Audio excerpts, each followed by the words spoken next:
The cog system used by our railroad is called an abt rack, named after Swiss engineer Roman Abt, who invented it. The offset teeth cut into a center rack rail mesh with gears called cog wheels under our train, providing all the propulsion. The outer rails are just used to balance the train. Like all gears, the rack rail must be lubricated. In early years, an employee applied lubricant to each tooth with a brush. The lubricant hardened every few hundred yards, and a fire was built to soften it. It took a month to traverse the railroad. Now, automatic lubricators are on the trains.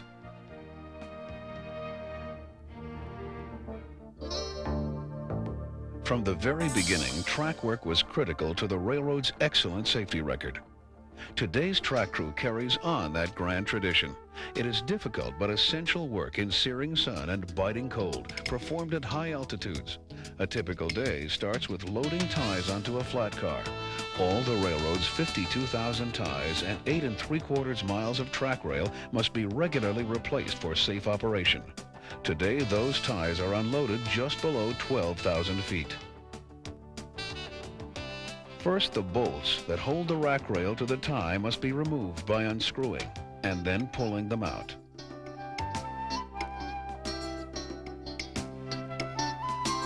Next, the spikes holding the tie to the outside rails are removed.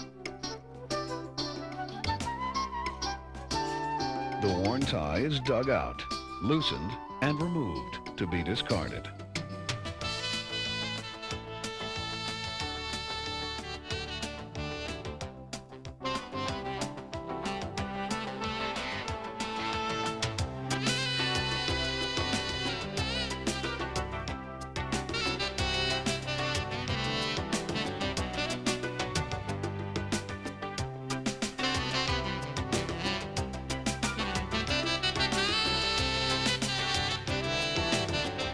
Once the new tie has been inserted, it is forced up against the rails.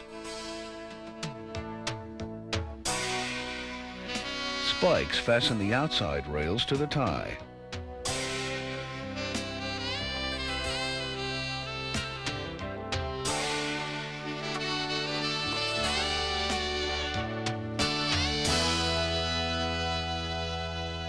Finally, holes are drilled to fasten the rack rail to the tie, and bolts set in these holes are driven home.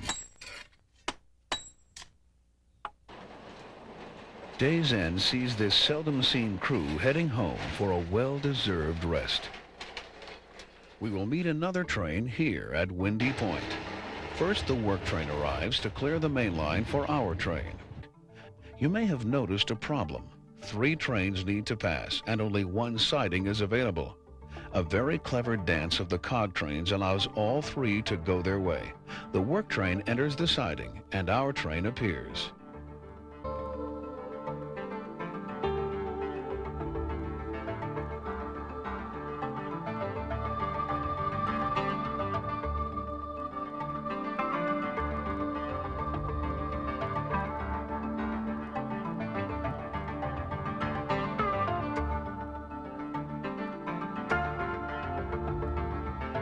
The work train uses the lower switch to return to the main line, downhill of our train.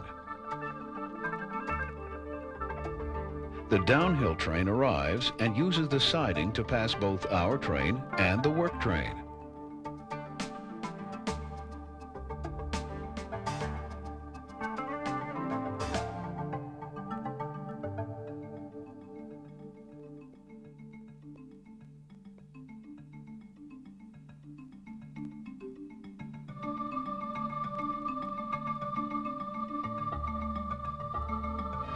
Snow is a continuing battle for the railroad.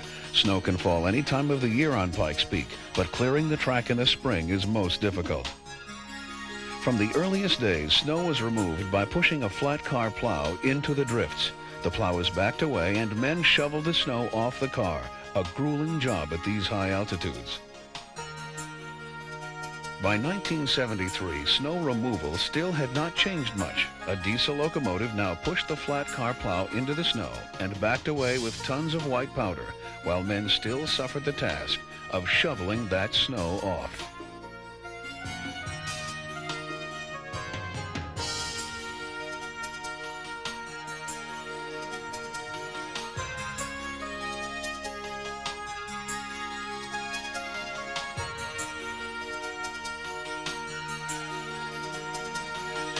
A hydraulic lift was added to dump snow off the flat car. The railroad built a rotary snowplow in 1952. The machine was not completely successful, and the old plowing method remained.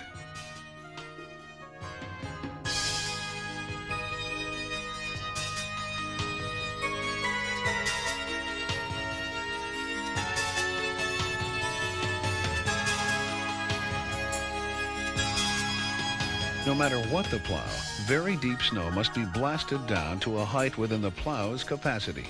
Explosives are tapped into a snow hole and detonated.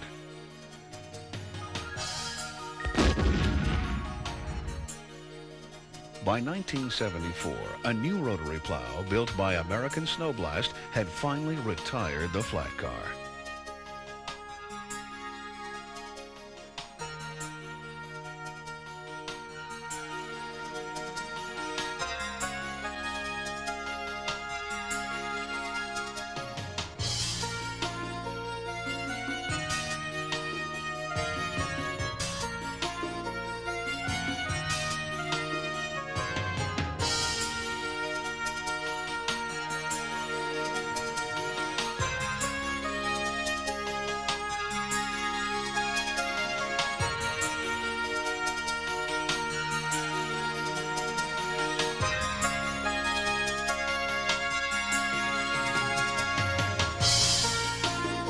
The new plow resembles and works like a giant snowblower, yet hand shovelers must still clear away ice frozen to the track.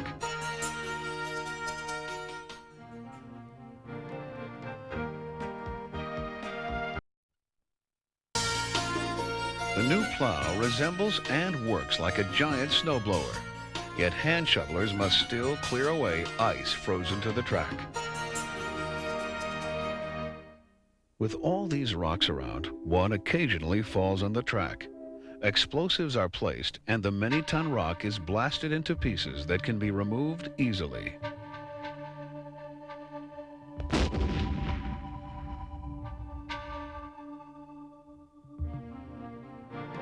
That boulder was made of Pikes Peak granite, unique to this mountain.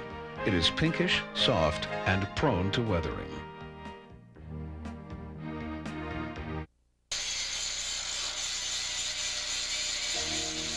Railroad employees maintain equipment during the winter.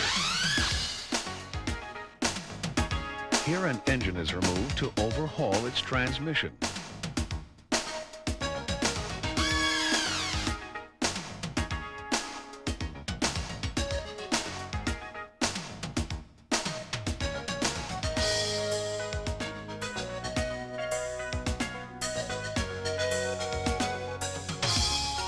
These engines are made by Cummins in the United States. Once the engine has been removed, the rails are replaced and the train moved away. With the train gone, the rails are again removed to allow the engine to be lifted.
The transmission, made by Twin Disc in the United States, is removed for later overhaul and replaced with a previously rebuilt transmission.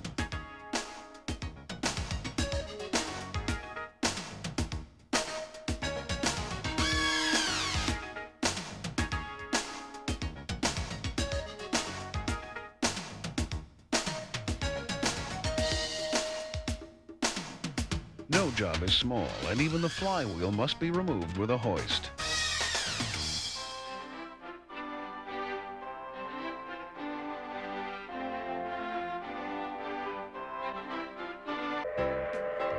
Steam locomotives provided the power for the Manitou and Pikes Peak Railway for many years. 7 steamers were built for the railway. Cog locomotives are different from ordinary steam locomotives, requiring special rods to transfer power to the cog wheel. Manitou and Pikes Peak locomotives were small, around 25 to 30 tons.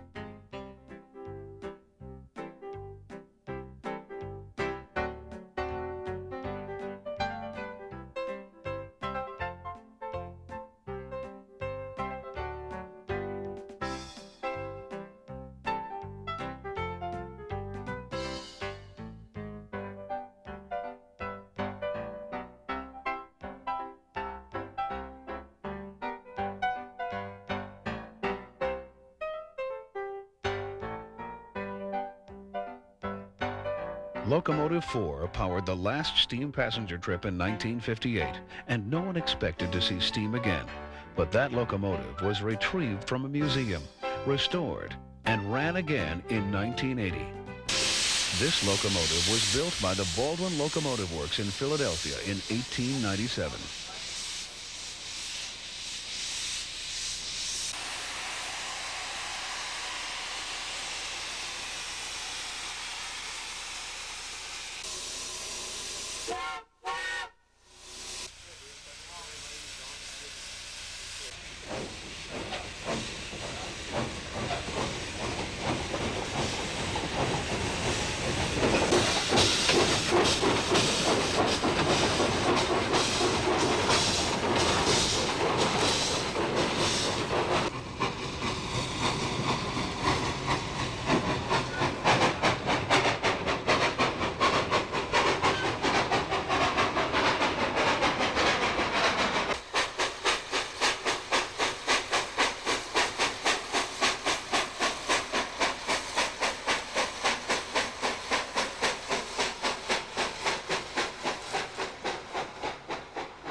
Of course, passengers can explore the antique steam locomotive on display near the depot, or simply enjoy the flowers and anticipate the trip through Colorado's mountain peaks.